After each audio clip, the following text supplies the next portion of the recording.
के रूप में हो रही है और हमारे साथ मौजूद है जूना अखाड़े के महामंडलेश्वर। आइए उनसे जानते हैं कि किस तरीके की व्यवस्था उनके अखाड़े की तरफ से कुंभ स्नान को लेकर रखी गई है, कोरोना की क्या सावधानियों का ध्यान रखा जा रहा है उनके अखाड़े के साधु संतों के द्वारा।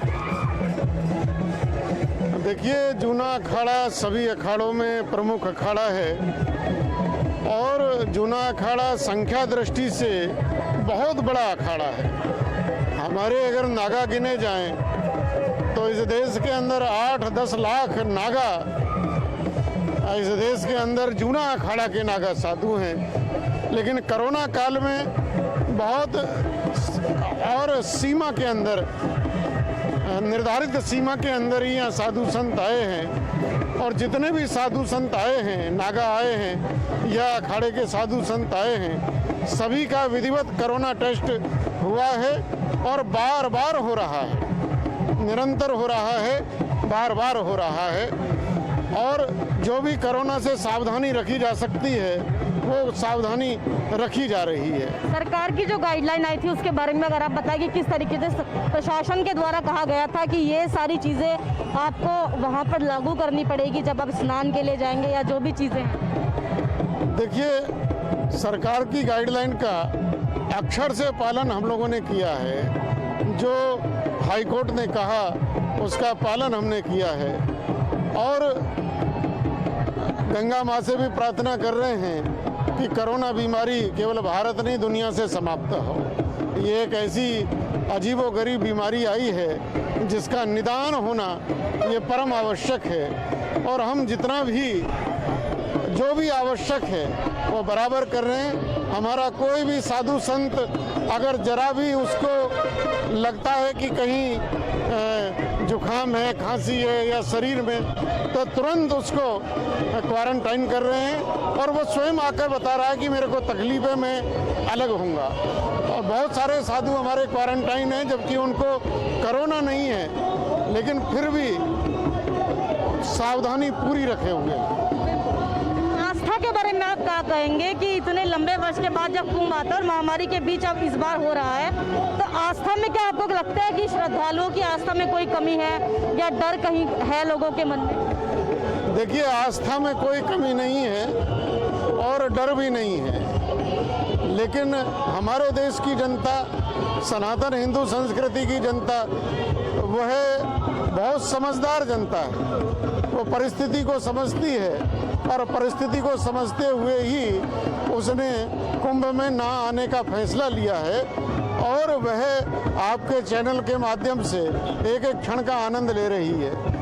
आज परिस्थिति ऐसी है तो परिस्थिति के अनुसार बीच में जैसे कांवड़ यात्रा आई थी, हम सोचते थे कांवड़ के लोग शायद ना माने, लेकिन एक भी कांवड़िया उस दौरान हरिद्वार में नहीं आया। सबने उसका पालन किया जो सरकार का निर्देश था और जो आवश्यक था।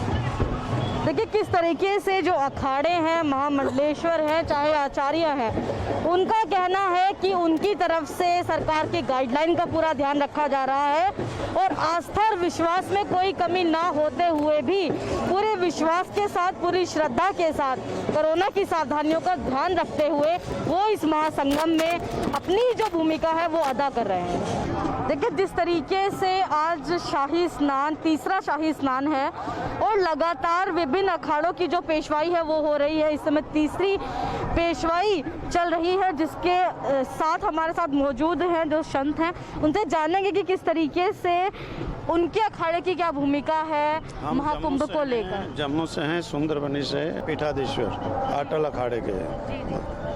हाँ जी, अभी जो है इस संक्रांति के अवसर पर जो मुख्य कुंभ मेले का स्नान होता है आज जो है वो है, और ये हम अटल अखाड़े के पीठाधीश्वर हैं राम सुंदरबनी जम्मू कश्मीर से। तो आज शाही स्नान के लिए निकल रहे हैं। भक्त लोग भी बड़े हर्षोल्लास के साथ, संत लोग भी इस शाही जुलूस में चल रहे हैं और बड़ा अच्छा इस बार एक विशेष आज के दिन में योग है कि जो सबके लिए स्नान दान करने में बहुत पुण्यदायी होता है। तो सब लोग इसका लाभ लें और आज के दिन बैसाखी के त्यौहार पर भी सारे देशवासियों को शुभकामनाएं देते हैं। उनका मंगल हो, कामनाएं पूरी हों, आनंदित रहें। पीठाधीश्वर के रूप में आपने किन जिम्मेदारियों का, कोरोना को लेकर जो जिम्मेदारियां हैं, जो सावधानियां हैं, उनका आपने किस तरीके से वहन किया है? कोरोना के लिए हमने ये विशेषकर हमारे ये एंड से या पंजाब, इधर बम्बई से वक्त लोगों को बहुत स्ट्रिक्टनेस के साथ में कोरोना टेस्ट जो है अनिवार्य किया है। बिना टेस्ट के हम लोग किसी को अपने यहाँ आने नहीं दिए हैं और हर एक को यहाँ पर भी कोशिश की जाती है कि 3-4 फीट की दूरी पर ही बैठा जाए और सारे मतलब कि कुंभ मेले के अवसर पर शिविर में पूरी कोरोना की जो एडवाइजरी थी उसका पालन किया गया। बिल्कुल दूर दूर 4-4 फीट पर आदमी को बैठना और दूर रहना, नो टच, सैनिटाइजर नेसेसरी और इस प्रकार से सब जो है नियम लागू।